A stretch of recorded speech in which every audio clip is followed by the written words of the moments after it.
زہری نے خبر دی، انہیں ابو سلمہ بن عبد الرحمن نے خبر دی کہ ام المومنین حضرت عائشہ صدیقہ رضی اللہ عنہا سے انہوں نے پوچھا کہ نبی صلی اللہ علیہ وسلم رمضان میں رات کو کتنی رکعتیں پڑھتے تھے؟ آپ نے جواب دیا کہ رسول اللہ صلی اللہ علیہ وسلم رات میں 11 رکعتوں سے زیادہ نہیں پڑھتے تھے، خواہ رمضان کا مہینہ ہوتا کہ یا کوئی اور۔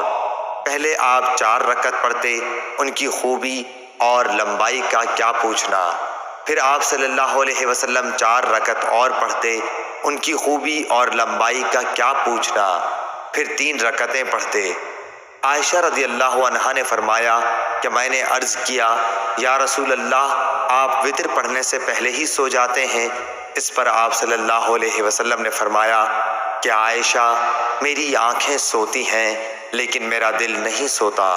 صحیح بخاری حدیث نمبر 1147۔